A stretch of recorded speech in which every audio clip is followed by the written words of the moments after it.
पोलिसांवर दाखल केलेला गुन्हा मागे घेण्यासाठी 15 लाख रुपयांची खंडणी स्वीकारताना तिघांना जोडभावी पेठ पोलिसांनी रंगेहात पकडले।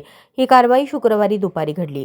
पूजा ढवळे वय 37 राहणार शिवगंगानगर, मिलिंद कांबळे वय 47 राहणार बुधवार पेठ, लक्ष्मी लोंढे वय 45 राहणार SRPF कॅम्पजवळ असे अटक करण्यात आलेल्या तिघांची नावे आहेत। या प्रकरणी जितेंद्र रामहरी भोसले वय 42 राहणार पंचरत्न निवास नेताजीनगर जोडभावी पेठ यांनी फिर्याद दिली।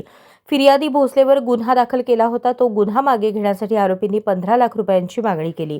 ही रक्कम देण्यासाठी शुक्रवारी सकाळी फोन करून भोसले यांना एम्प्लॉयमेंट चौकातील हॉटेलमध्ये बोलवले। याची तक्रार भोसले यांनी जोडभावी पेठ पोलिसात केली होती।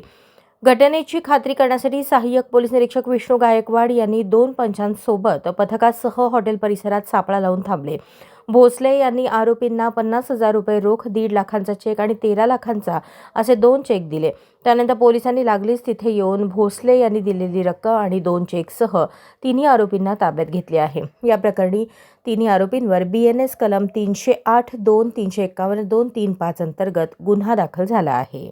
अशाच नवनवीन अपडेटसाठी जनता राज्य न्यूज चॅनलला सबस्क्राईब करा, लाईक करा आणि शेअर करायला विसरू नका।